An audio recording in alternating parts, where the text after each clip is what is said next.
And life has been taking me through this journey to, like, for me Mm. to know it, all of those things, Hmm. like overstand it all very much. So I know that I've been changing and molding all for a specific reason. And interestingly Absolutely. enough, I really do feel like it has to do with this. Welcome to Hacking Music. I'm your host, John Pisciotta. The goal of this podcast is to break off a piece of the hacking music training we use and train artists in every day to master the best of what other headliner artists have already figured out so that you can unlock your potential.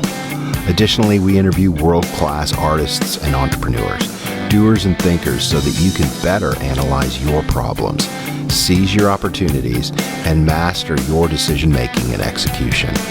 Every episode is packed with training, lessons, and force multipliers that never expire. And if you're listening to this, you're missing out. If you'd like members-only training and exclusive content, you can join at hacking-music.com. Check out the show notes for a link. So joining us today, a very incredible guest. So excited to have him on board.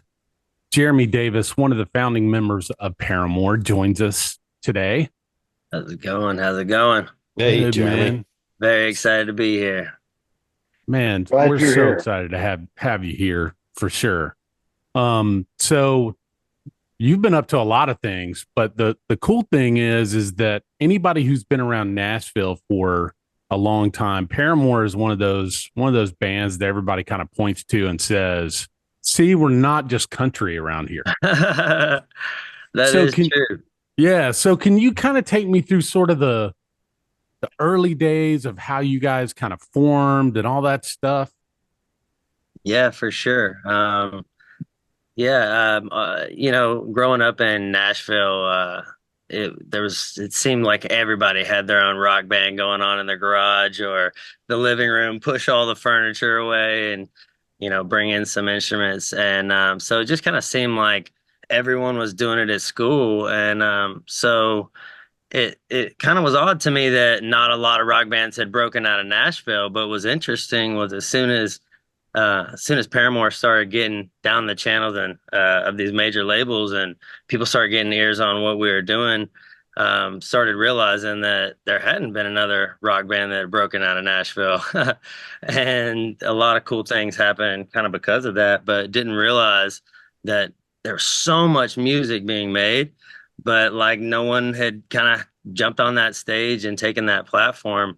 And I feel like that kind of you know, uh, kind of put Now Nashville that on a spot in first a different light. that first platform was what? MySpace, right? Yeah, yeah, exactly. And that's really cool. To be able to say we were one of the first bands that broke out of a social Hmm. media platform. And really, it was pretty cool. Seemed like we were just doing something that was just, oh, this is a social media, something you make for you and your friends and your top eight, and you put your favorite song on there. And then as soon as they allowed to make like band profiles and stuff like that, and we were like, put our own music on here. I remember coming home late one night and responding to a bunch of the emails, and there was just like 12 to 15 emails that were from different countries, Africa and Italy and England. And I just remember being like, whoa, that's when I really kind of saw the span of what we were doing, the World Wide Web, and how artists can kind of link up with fans that are outside this local community or even in their country. Yeah. And So this is like circa like 2003, 4, 5, right yes, there. exactly. Exactly. Paramore got signed at the beginning of 2004. And things started, kind of happening pretty quick. We did a whole lot of touring and stuff like that, and kind of felt like we never came home. Right. Definitely were workhorses for a long time, but the beautiful thing about that is you grow a fan base that will stay with you forever. Way better than a fast rise and fast fall. Yeah. And you guys were actually one of the first, if not the first, in securing what's called a 360 deal. So can you talk a little bit about how that came about and what the heck that is for people who may not know? Yeah. Well, just to, I guess, preface it, if you don't know what a 360 deal is, everybody knows that bands a long time ago would make a lot of their money, most of their money on tour, and labels deals were around the albums sold or CDs sold. And then, as we all know here, the transition of how us like getting music to the consumer changed. It kind of changed some of the good things that these labels were going to be getting and wanted. So they came up with a 360 deal that was essentially a clever way to insert themselves into the finances of the touring route by doing clever things like, creating their own merch company and saying, "Hey, don't worry, your merch will be at every single one of your shows and you won't miss it. And we'll do it, we'll make it easy and blah, blah, blah." And next thing you know, they're in there in kind of lots of ways. Pretty clever. But the early stages of it, yeah, Paramore was the first 360 deal signed in history. And I'm not gonna say it was written for Paramore, but like the way that we were altering it, and it was the first one. It was kind of this early conception of how it goes, and my take on it is that there were some parts of it that are really good about being the first, and then some parts that are really bad, like. That term length might be a little bit longer because you're in the early stages of it, but there's some other stuff that wasn't as bad as some of the following year alter versions and amendments to the 360 deal around the world. But very cool to be a part of that thing, and to be honest, put in my head as a creator, as later in my life got into a lot more of the legal language of all of it. I was going to say, was that the beginnings of you sort of like going like, I need to know this stuff? No, not exactly, Okay. the music business has a funny way of putting you in a position, forcing you to be in a position to pay attention if you're not paying Right. attention. And if you're lucky, that can happen in the shortest amount of time, for you to figure that out and hopefully, get it figured out and before all the proceeds are gone from all the work that Right. you've done. But yeah, so no, it came a little bit later in my life, but the way that they created this deal, and then loads of other bands signed it, and then other labels were signing it, then it was other labels in other countries signing it. And it all started with, like, the majors. So, that just ended up taking over everything. So, I guess further down the line, when I decided to, start my own label and do some of these things, it kind of gave me a fresh new headspace, to think, well, you can just create something and the whole world can adapt to it if it's done right. Mm. So that definitely later on, not really at that time when we first signed it, because we were all pretty just happy to be, getting a Right. contract on the Along majors. for the ride. Let's go hustle it out. There were times when we left home and didn't really even come home for a year and a half, like right at the very beginning. And, I was the only one old enough to drive even. So it was pretty, That's crazy. yeah, pretty crazy. That's crazy, man. Yeah, dude. So I have been a big fan of Jeremy's work and Paramore. He and I first met in 2005 in Houston, Texas, Hmm. at a radio show they were doing, and it was either into 2004, right at 2005, right in there. And that's when I was actually living up in New York, and Andrew Weiss, tour manager, was telling me about this 360 deal, and I was like, "So tell me more about it." And so the more he talked about it, I was like, "Oh wow, okay, so now labels are in our space." So, right? But I was so in, but I realized in that moment that, okay, now every CFO is looking over everybody's shoulder because we're all in the same little place. And Hmm. so that, because of that conversation there in Houston, Texas that day, I actually moved back to Nashville just because I saw the writing on the wall of this is going to be the new thing. And so Jeremy and I have been able to grow together in a design form, but it ended up being, Jeremy and me. And so the relationship I got with you, Jeremy, is in that creative mode of that Mm. artistry mode. So For sure. I want to hear more. I want to hear more about what you're doing today. What Yeah. is it that Jeremy Davis is doing right now? Yeah. Awesome. Yeah. So, while I know the basis of a lot of this conversation and a lot of what we're doing is protecting the artist's rights and, protect. So me as an actual artist, I felt like there were times when I was like, man, I hate the labels. These contracts are horrible. I'm smart with all this stuff after I'd gotten into a whole lot of the legal language and understanding a lot of that. And then I realized, it's not the labels I hate. It's not these people. There are great people in the music industry trying to make it happen, and they get into it with good intentions, and then it's just tough on everyone, and so essentially, I was like, I'm not gonna make music anymore. I'll do something else. And then I was just like, I guess a couple weeks later, came down and made some music, and it was healing my soul. And I just remember thinking, why in the world would I give up? Like, we're the leaders here with all this. Everyone else is a follower, the way I'm looking at it and the way we're creating and designing. And I'm like, it's not the labels that I don't like.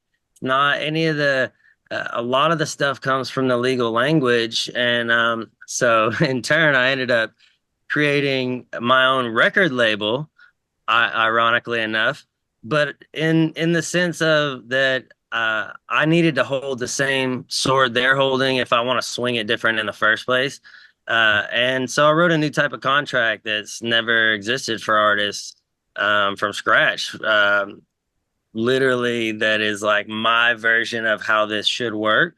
And so I've got some pretty cool plans with it to kind of push it around the world and kind of maybe not more than maybe, certainly to where there can be a better type of deal, and maybe it's time for a renegotiation. How about that? Mhm. But yeah, so pretty cool. And I have my artists, and just for my at my label currently, just and in the use of that new type of contract that I made, kind of proving the concept of how the label and the artist work together, and kind of just tried to simplify it, and kind of went back through the history of contracts and was like, this has not been right from the beginning. Mhm. Like, never once has it been done right. And so to my head, you're like, well, get rid of that. Let's write something new. Here we are. So interestingly enough, my past of kind of getting bitten in the industry and like seeing the good, the great, the bad, the ugly, and the horrible, and on the other side through, I'm really thankful because it landed me in this being able to protect more than just me and more than just my artists and my labels, and it's everyone. So um, I feel like that's, definitely what led me here in this group as well, and love that we all have that same goal in mind. And I know that we'll end up achieving big things because of it. Right. Yeah. So Right. you've got a very unique perspective because you've been the artist, you've been on the good side, Yep. the bad side of it Mm. as well. And now you're able to help artists along that so they hopefully don't have to go through the bad stuff. Man, Yeah, I that's try. Yes. one of the things that I have seen of you, Jeremy, is how you make yourself available to people, like people who want to talk about this. You Mm. do make yourself, and that's one of the things I really have admired what you've been doing here, actually in the Nashville area. We having that, outlets like that to share what you've learned is uh, such a it's a blessing to us here in town. I guess is what I'm trying to say. I love So hearing it that way. thank you. Yeah. I Yeah. love hearing it that way. Yeah. Man, sometimes people are so stuck in what they're doing or on in the position in their route in life that as soon as they get a deal or something offered up to them, they're so ready to sign it, and it's big smiles as like this feeling that we shouldn't be stolen from us once you have this huge amazing smile that someone cares about Right. me and this my music and we're gonna kill it. But sadly, like most people end up being like, oh, I gotta get out of this deal, this is not what Right. I thought. Yeah. But so I end up finding a lot of times I offer up myself to people to say, hey, look, bare minimum, like I know it's a lot to like get, to be completely up on the legal language and even know be comfortable to communicate these things and but essentially let me read this for you, let me at least let you know what it says and like make a decision whatever it is. I'll hold no judgment, you got to do what you got to do. Hmm. But you know, so I definitely find myself in way more positions than just that. But there's been definitely loads of times when I've helped people that thought they had a great deal, what might be their only kind of deal they could get. Hmm. And then after they, you know, after I went through it with them and they ended up saying no or being like, thank you, I really appreciate the opportunity. And if you can move and do this kind of thing, this is what I feel comfortable with and this is what I don't. You end up finding them be like, oh, well, I gave you a good opportunity and like you're wasting my time now, you know. And in reality, like a week or two later, they're like, thank you so much because like now I'm already doing this thing that was already doing more for me and doesn't like require all this weird math that's using obfuscation in the language to make it confusing for you. So, you know, anyways. Yeah. So how has it changed from your perspective? I mean, you know, again, you're one of the few artists that has sort of lived in the digital age from the inception, I guess. So that's a unique perspective. But now that you're reading these new contracts and now you've created your own record label, what are the things, if there are any, that you're saying we are going to do this, we're not going to do these things? Because I took out an artist contract from like 25 years ago and I read it and it was laughable.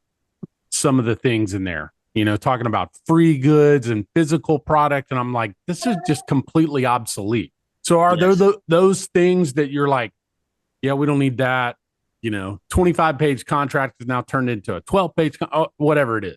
Yeah.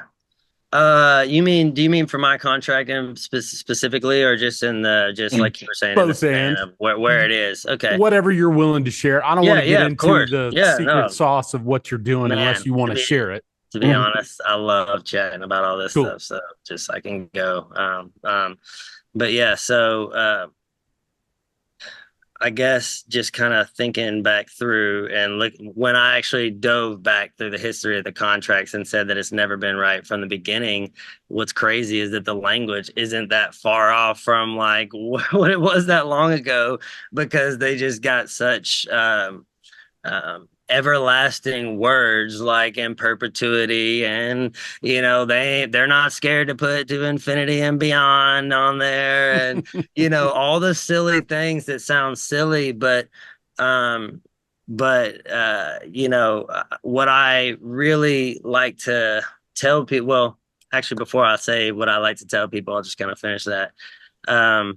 So again, contracts are always going to be in favor of the individual who wrote them or the corporation that wrote them. And now that they've done that, they're not even duly signing it with you, you know. And so now it's just you signing to this, like, you know, and there's so much sketchy stuff going on. And again, I'm not a hater of the industry, but like, you know, it will continue to change, like maybe in the artist's favor, and then the you know, the labels, and then maybe a little bit more. And in reality, what I actually did not think, but I am seeing a little bit of from the, you know, I've had some great conversations with in the last year or so with some bit like some of the heads of A&Rs of some major labels, and went out and had lunch with them in person and was like, look, here's where we're at. I can outrun me and my label can outrun what you guys are doing like all day long, whatever. But it doesn't need to be this battle, and kind of had the conversation like, hey, is there a place that we can meet in the middle?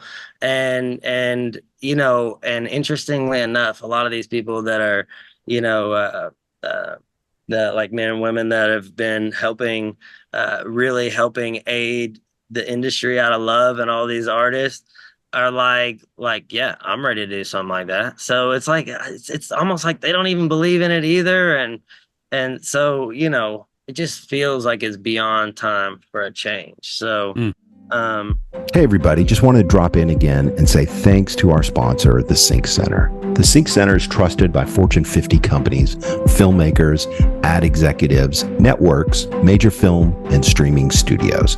The Sync Center is a full-service music supervision and licensing company that has managed projects for clients including national and global brands, ad agencies, and cultural events. They specialize in getting you the music you want within the budget you have, all while keeping you legal through the whole process. You can check them out at thesyncenter.com. That's TheSyncCenter.com. Check them out.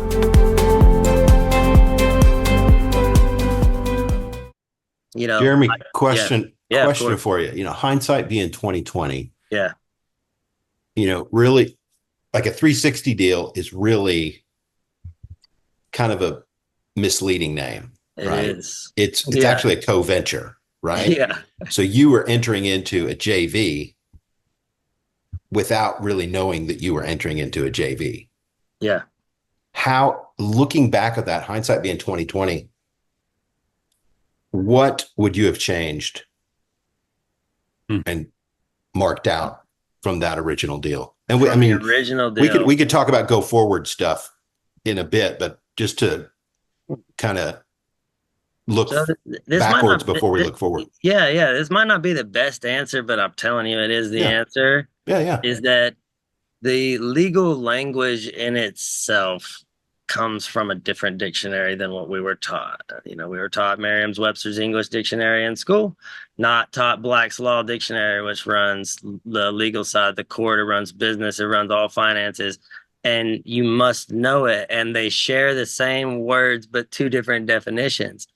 So anything that is legal or of statutory requirement, which just means legal, and all these other words, I tell people to take that document and just look up in Black's Law Dictionary. They're free everywhere, all over online. Any edition, grab the 4th, grab the 6th, grab the 11th. Doesn't necessarily matter too much to what we're talking about. But to start to understand what the definitions are and what they mean, because what you don't know is that there's tricks for you to get out of it because of the wrong misuse of the way they're using the word too. And a lot of it just comes from us feeling like we're the smaller individual in this position, not realizing or forgetting that like we're the reason, that we're the faces that people see when they think about a label. They like everyone else, so all that power is missing. So it's not necessarily like I would go and change the language, obviously, in perpetuity and these things like, I did some clever stuff in my contract that is unique, but like I got rid of like term lengths, but I let my artist, if they want to leave, they got to email me. There you go. I got it sorted where it's like that. And in reality, they're not going to leave. They aren't going to leave. But at the same time, by me not doing a term length of 5 years, I'm not going to put everything into all of this to build them up to then me be like up against loads of other people as an opponent to buy what we're doing, when really, my artists are sharing in the master. So we're eating at the same table, at the same time. And because although I run the label and do all these different things, I also am the producer working directly with all of my artists.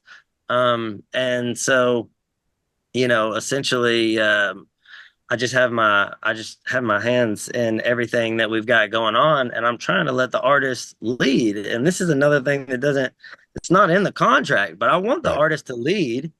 And if they say, hey, I want to go this direction, and I'm like, my senses from my years in the industry are like, I don't know. I'll tell them exactly why. And if they're like, no, but I feel it and it's over there, then I'm gonna get the whole team and push that way. And Right. even if it's just for us to all to like learn, let's call it like collecting like the data, the analytics from, it's like um um like your what's the I'm brain farting on the L word here, but doing like a split test of like but A/B testing. essentially, exactly, but what happens is they're a little bit nervous. They really need to feel it in their gut before they tell Right. against what we're all feeling, that we need to go that way. And all of those things I just named aid the team and us Right. refining what each artist needs and how we can help, and Yeah. all these things like that. So there's a lot of things that could be changed and a lot of things I did Yeah. change, but in reality it's about being a good, fair business deal, which Right. we've never properly had, sadly. Yeah. Right. One of the things, Jeremy, that I think frames it in a healthy way is the idea of leaders and feeders. Oftentimes artists just have such a weak self-image that they're just glad that somebody likes them. Yeah. And they're desperate and they want to get taken to the dance, and they'll sign a 30 record deal with Curb Records just to go to the dance. And the idea, like what you said, like the leaders are the artists. They're the people they're the thing that people care about. When you buy a record, nobody cares if Sony's on it. Nobody's excited about Sony. Nobody's excited about UMG. Oh, what's UMG? I don't care about UMG. I like the artist. So the idea that the artists are the leaders and everybody else are feeders, I think really kind of frames it in a way like, oh, I'm not just an artist. I'm actually the brand, the business, the reason that we're here today. It's not because somebody likes a law firm or likes an accountant or likes a plugin or a whatever. It's the artist first. Exactly. Yeah. I think that obviously it sounds weird saying I'm a leader, putting yourself above everyone else, but to create the beautiful thing that like a human brain and mind and mixed with your intuition and nostalgic feelings and just all these things together, like we kind of need to pedestal yourself. And to be honest, that's what I love about the hip hop and rap community. And like even just that in itself is a lot of it is just putting yourself on top of all these things that in really are like hardships, and you're like, whatever, man.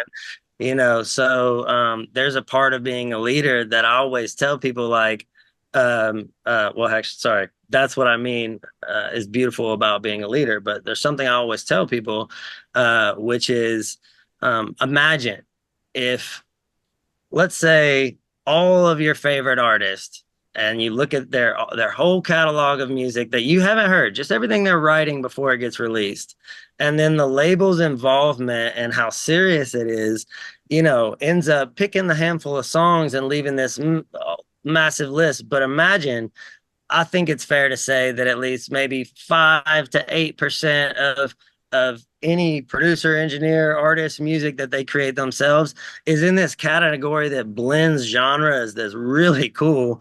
That if they were in the lead and in charge of, they might go, this right here is what I'm doing, which in turn would lead to these more unique styles and things like this. So that are unique about the artist individually. So I like people. I love when my artist is being unique. I love when they're being themselves, and when the fans are just sitting there waiting for that opportunity to just love what you're doing and support it.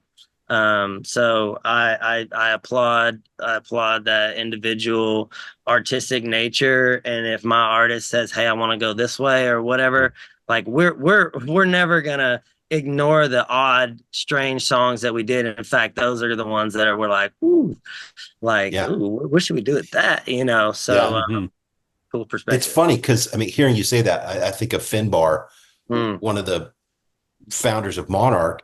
mm. It's like he does this really, as an artist, he does the tap guitar. Oh You know, yeah, there's like 20 guys in the world who do that, right? yeah, Really, really niche. yeah. But he's one of the top guys doing that. And he's found his audience doing that. And it's not really about the massive Led Zeppelin career anymore. It's Mm, about serving your fans and super serving them. for sure. So For sure. Yeah, exactly. I've watched some videos of him doing that too, and it kind of blows my mind a yeah, little if bit. you're But into it, you're yeah, into it, right? yeah, Yeah, for for sure. sure. Exactly. But then again, like specific style and everything, that's exactly what is, the uniqueness of the individual. Yeah. Well, and that's kind of a little bit of why we're here today talking Hmm. about all this stuff is that unique thing that artists have you can't replicate, or Hmm. can you with AI? Now with AI, you Right. can replicate that with ZZ Top, Yeah. or whatever. Yeah. So Yeah. so so Jeremy, as a artist, a writer, a record producer, a label owner, how does all this stuff kind of stack up with you and like go like, okay, how the hell are we gonna figure this crap out? Hmm. Yeah, I think naturally for a long time, just from everything we've kind of talked about, I have kind of been like this with the industry, with people, with managers, with ideas, with things as much as possible. Anything that was trying to interfere with kind of my headspace Hmm. and everything. Understandable. Yeah, and but what I do know by paying attention to everything that people are talking about, I study a whole lot of different genres of business, and so I feel like I have like my ear to the pavement of a bunch of different things. And one thing that I hear across the board around the world as I travel around, and everybody's conversation in their kitchen, in their living room, when their friends come over for barbecues, whatever, around the dinner table, is a fear about AI and what it means. And, like most things, somebody just has to be like, ah, and then everyone else is like, ah, Hmm. So there's definitely a lot of that just in people that don't really know much about it, or just like somebody needs to get a handle of it. But that is just the general, consensus of everyone, is that somebody needs to regulate it. It needs to be there needs to be something in place that, that doesn't let them do that or whatever, but in reality, it comes from such a basic outlook on it, when all of us that have been in the music business and in different genres of business kind of see this thing from a different vantage point, that's not so scary. And at the same time, is like, I always look at it. I had to learn this a few times with different social media sites where, with the notoriety that I had, I should have been doing even more and more and more Hmm. at the time. Didn't really think that that was going to be the most important thing. And then, Twitter comes out, and now every business and government in the world's got a Twitter. And it's just, it kind of didn't kind of think that through. But I look at everything like this, like AI, of course, like this big old freight train, and you cannot avoid getting on it. So you get on the Yeah. beginning, or you get on the middle, or you get on the end, but you're getting on this dang train. And so I look at, that I don't look at AI and that train of AI as being this thing to be afraid of anymore. But that was only after a lot of studying and a lot of me knowing how to protect my artists and things individually, and Hmm. knowing that like people are calling for regulation, but it's definitely not going to be done by like a government first. So at the same time, I'm just really not afraid of it because I kind of accept the change and know that like I'd rather be on the front of that train and like riding it. Let's help steer this thing if we can. Yeah. Your only place you're going to be able to help steer the train is from the front. That's Uh, right. yeah. So, Yeah. I now totally feel like you gotta jump on this thing and figure out how to ride it. And otherwise, it's gonna take a turn that's so fast, most people on board are just gonna fall right off. But if you're in the front holding on, That's right. it's just, you don't Yeah. even notice all that going on. Hey, everybody, it's John. Just wanted to drop in here and give a special thanks to our sponsor, ArtistWerks. ArtistWerks is an execution company. They specialize in media, marketing, and monetization. ArtistWorks partners with brands to provide infrastructure, marketing, execution, and monetization in the rapidly changing media industry. They create products and experiences to engage your customers, drive revenue, build careers, and surpass your competitors. Check them out at artistworks.com. That is works with a W-E-R-X. ArtistWerks.com. So, John, do you want to kind of give like a little bit of like, this is what Monarch does? We'll do the educational portion of the show. I'd like to hear from Jeremy. Like, I know we've talked confidentially over the last few weeks and months. You had kind of spent years together. Yeah. And we've shared some stuff that we've been developing within Monarch, some new features, the new patent, different parts of it. What, somebody with fresh eyes to Monarch, what is your initial response to the AI engine that we've patented and are building and bringing users in on? Yes, absolutely. As soon as I heard about Monarch and the things that the plans and ideas around riding this train at first was, like a lot of things, probably just kind of hit me with my little hit my check engine light or my check light, not check engine, hit my check light for my flag and for me to check into it. And the second that I really had a real grasp on what was going on, I was like, obviously, that's exactly what needs to be done. And what I love is that it comes from the music side. Like, think about the irony of that, really. Like, the industry that everyone knows is the industry to not get in because of bad business. And in reality, the only real answer to this regulation and responsible AI technology really is you get where I'm going with this. Basically, I'm just saying that it's so cool that it's coming back from the music industry. It takes the brain from the music industry because they're having rights organizations and it's kind of leaders and feeders, right? Yes, it's like exactly. As artists and entrepreneurs, what Ken and Finbar and I have been developing is like, this is Monarch. Look, there's tons of lawsuits going on. I think there's 30 plus lawsuits now from labels, state level governments, federal governments. So they've clearly identified the problem, right? Just because something's on YouTube doesn't mean you can train your AI engine on it, right?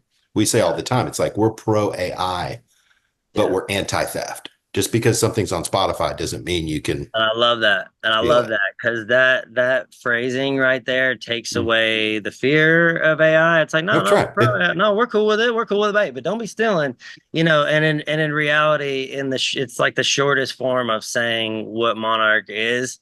So I definitely love it being put that way because that is the only way people realize it's not something to be afraid of. And all the regulation that they're wanting comes with all that, but somebody has to lead a door and cut a new path so that then later it can be paved and now people are driving down that road 80 miles an hour, just not even paying attention to all the work that you did. But it has to be done in the first place. And and responsibly is the best way to do it. So, and to be honest, my brain has not actually stopped processing still to this day, because my brain loves to just find the walls, expand it, see what we're really talking about, so we can create or push the walls a bit further here, and just cool new things is where my brain lives.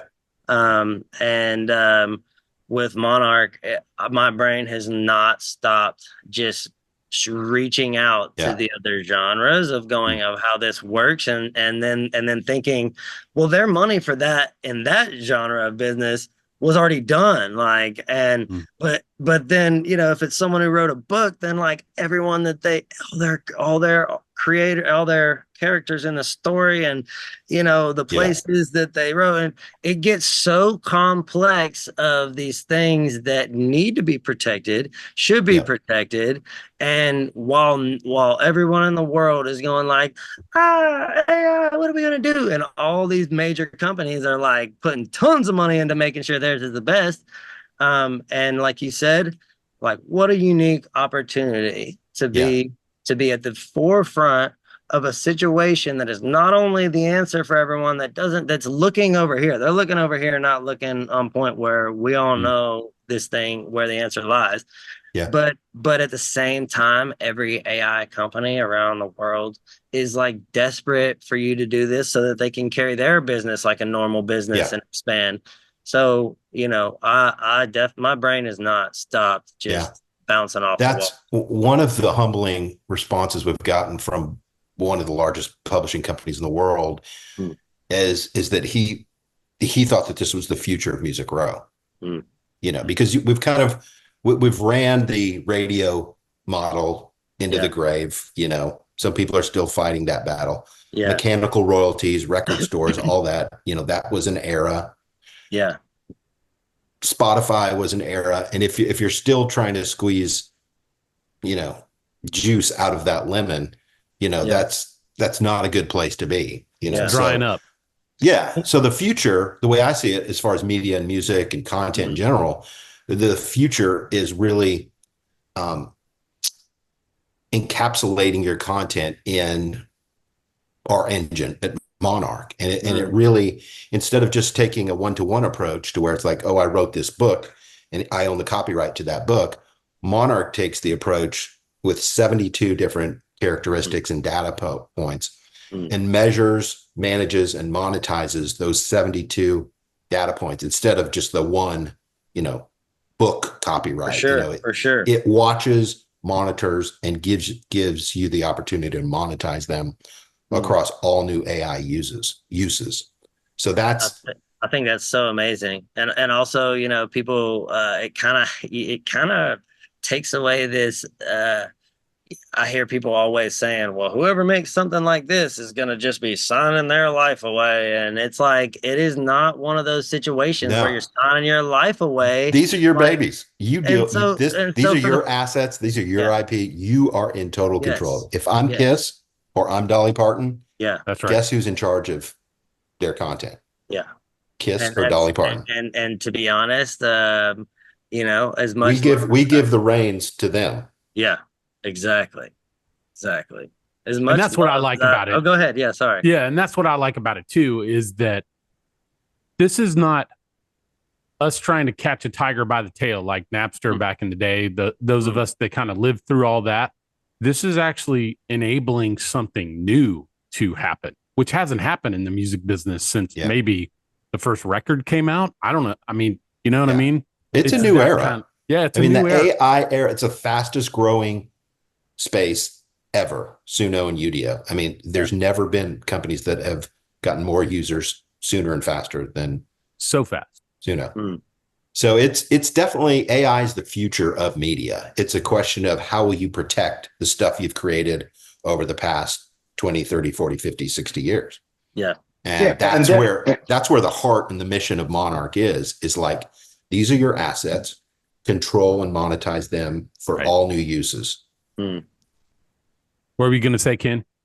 Yeah, you know, giving the control to the artist, to the IP holder of their likeness. You know, the legislation that we're all seeing proposed or passed is putting those guardrails, that I don't want to say regulation, but it's more of the guardrails around, but it's also giving everyone ownership of their name, their likeness, their style, right? Right. And then as we look at it in a digital replica world, where's the right? Where's the, because you've got people that are generating using your art to create something for them, right?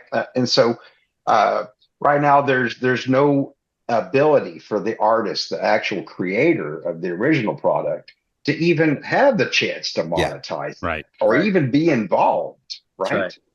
So this puts it at that moment. So Monarch gives that artist the moment, and when the moment a fan wants to interact and use something like that, at that moment, it is now a monetizable moment for the artist that hasn't existed ever before. So not only does it take care of your copyright there, it not only takes care of the copyright, but it stands it up. That's how I like to put it. And it 71 other data points, not just the copyright. Which the copyright is is one of the 71. Which is insane in itself. Completely. It is a AI style engine.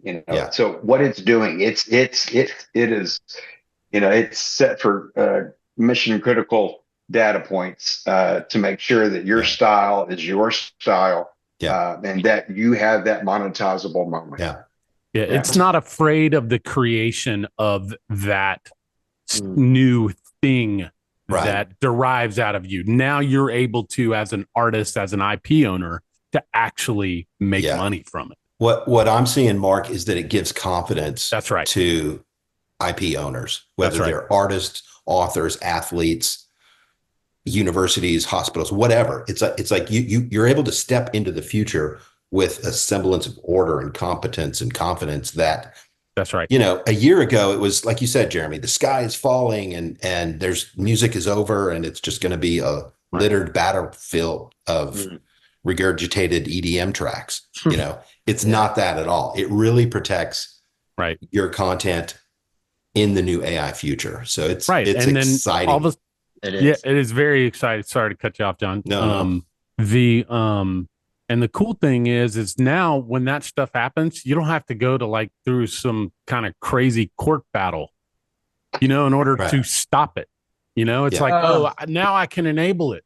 I can enable it as an artist, or I can say, I don't want to do that. And it's shut off and it doesn't happen. Right. Yeah. And go ahead. Sorry. No, I mean, a company like Microsoft, we've done sync licenses for years, half a dozen times for Microsoft, and they can't be the person that didn't license the Fall Out Boy track, because Fall Out Boy will come back for $3 million in lost earnings. Right. Yeah. So Microsoft has to become a good actor. They can't be the person that's scrubbing YouTube of all their content and scrubbing Spotify, and they can't play that game. So it really legitimizes them and removes the liability for Microsoft and other AI generative training libraries. And it demystifies it for them, because even people who operate in our industry, they're kind of like, I'm not even sure how this works. You know what I mean? So I mean, and it's flattering. Like, they want to train their model. If I'm Dolly Parton, Microsoft wants to train their AI engine off my stuff. Look, I'm Dolly Parton, and I'm flattered that you want that. Okay, here's how you get that. Right.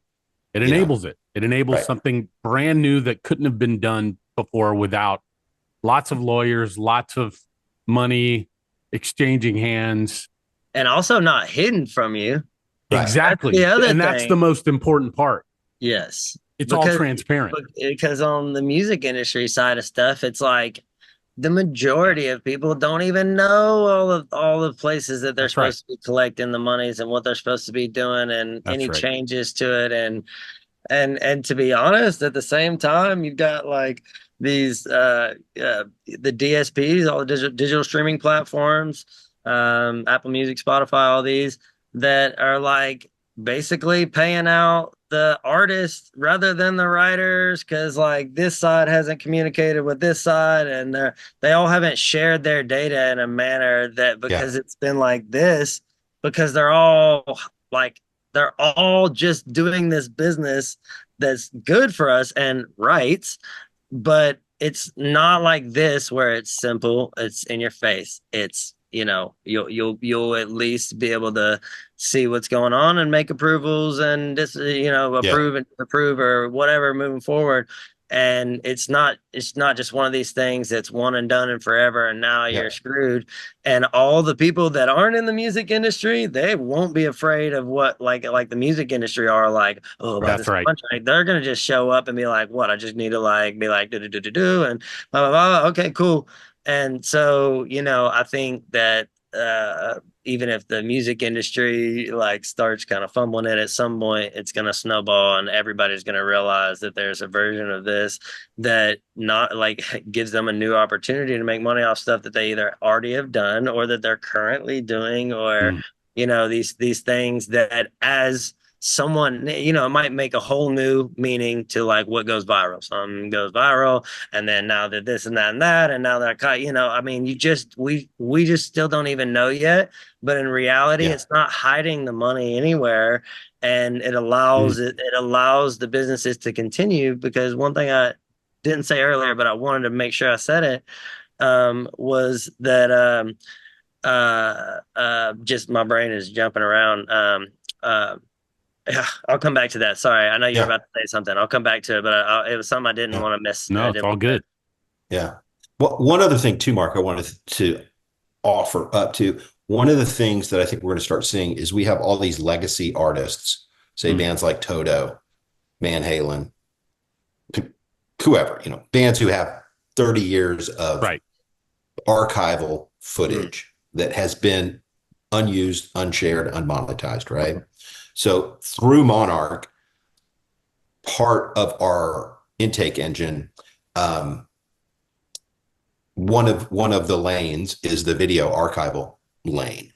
So we're going to be able to see and access 30 years of Toto concert footage, private library archival footage from Van Halen and other artists like this, So we're going to part of intaking that content allows legacy artists to share that with the AI engines in a way that is monetizable.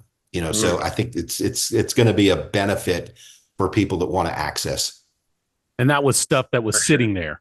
Sitting there in a vault, Right. doing nothing because there Yeah. wasn't a product around it. Well, it's Yeah. not a product, it's a Yeah. style. Right. Yeah. And Kiss has 40 years of archival videos. If you're into Kiss, that matters. Right. Yeah. Yeah. Exactly. And if you are in the band Kiss, it really matters. For sure. Yeah. Yeah. But For yeah, sure. exactly. So Jeremy? Jeremy, I don't want to leave without you getting to plug something really cool that you're Nice. excited about, whether it's an artist or a thing or whatever. I would love for just to hear some of the stuff that you're excited about that we can Awesome. tell people about. Yeah, appreciate it. Well, I end up finding myself a lot of times, music business is 20% talent and 80% business. And since I started my label and stuff, I find myself in that business side of it so much that like I'm not always up posting and all this stuff. And my artists are, and we kind of do all this. So at the moment, I started my label called Post Trap Entertainment. And then I actually have, for numerous reasons, pulled out, and for the way that me and my family move privately and everything, essentially, it aided our business to actually start it in a different frame.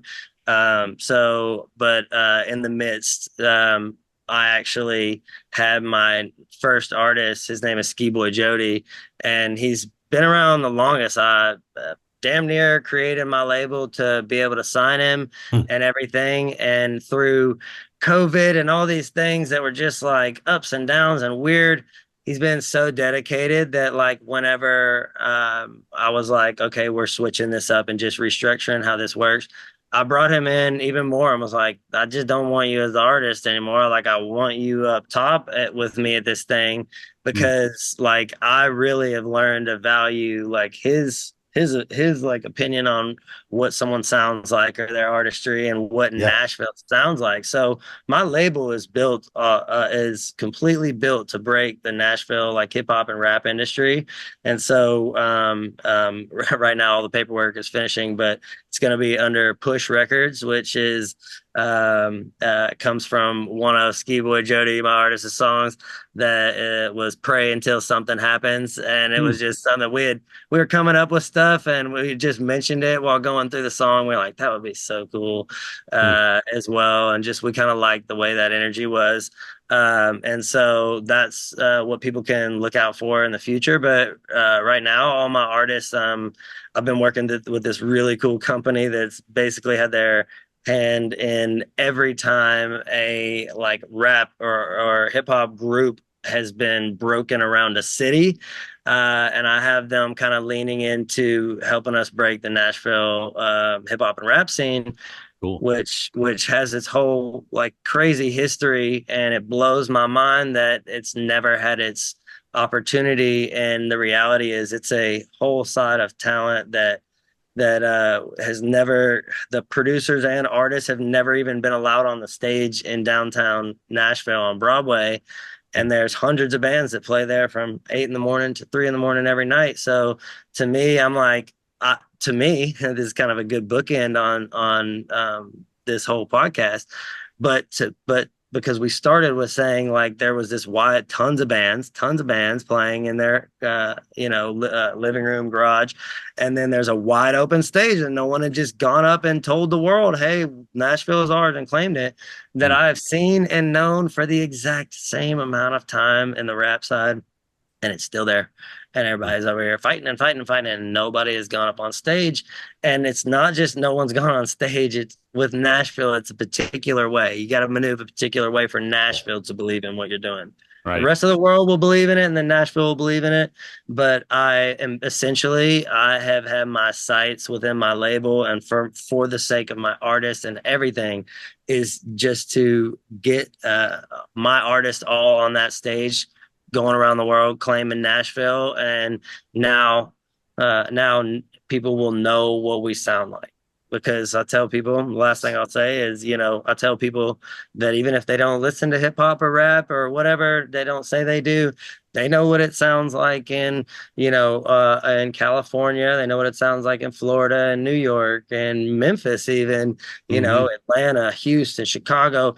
We're music capital of the world, and we don't know what it sounds like. Well, we're defining that here at my label. And so we have a collaboration album that's going to be basically really pushed and driven with this whole Nashville image, because now with all the people moving in from Yeah. Nashville and everything coming Mm. into the city, that's great, is now Nashville is finally ready for it. And it's pretty exciting. And just so that I'll manifest a future goal on here, like, I've always said, how long is it going to be before one of these local artists, one of these local rappers or producers in Nashville owns their own bar on the strip in Nashville, like all these country artists do? And so I've got big plans for the city, Love it. around about a lot of things in the industry, but I'm very excited about. And Monarch is one of those things that I absolutely am just, I know that forever will be like, this is helping what my goals were for aiding the industry and turning Yeah. it into a good, fair business. And Absolutely. so yeah, I appreciate the I love space. that. And on my Instagram is at Jerm_beats. You'll find me and my artists and other things there. And but Yeah, and we'll post it down below in some of the show notes and all course, that stuff. So, Yeah. perfect. Jeremy, dude, this has been Jeremy, great, man. yeah, this is amazing, Awesome. man. Always great talking to you. Love what you're doing. Love what you stand for. Thank you for being a part of this, man. Of course. Ken and John, you kids are crazy. I just want you to know that. Yeah, well, we're all out here fighting the good fight, That's right. That's right. and to be honest, to be honest, it looks like it's gonna be an easier fight than it looked to be. Absolutely. Yeah. Absolutely. Well, we are fighting the good fight. That's for sure. Check out monarch.com. That's with 2 R's because we rock and roll. That's right. Jeremy, thanks so much, man. Thanks for jumping on. Of course, guys. Welcome to Hacking Music. I'm your host, John Pisciotta. The goal of this podcast is to break off a piece of the hacking music training we use and train artists in every day to master the best of what other headliner artists have already figured out so that you can unlock your potential. Additionally, we interview world-class artists and entrepreneurs, doers and thinkers so that you can better analyze your problems, seize your opportunities, and master your decision-making and execution. Every episode is packed with training, lessons, and force multipliers that never expire. And if you're listening to this, you're missing out. If you'd like members-only training and exclusive content, you can join at hacking-music.com. Check out the show notes for a link. This episode is brought to you by the Sync Center, trusted by Fortune 50 companies, filmmakers, ad executives, and major film studios. The Sync Center is a full-service music supervision and licensing company that has managed projects for hundreds of clients, including national and global brands, agencies, and cultural events.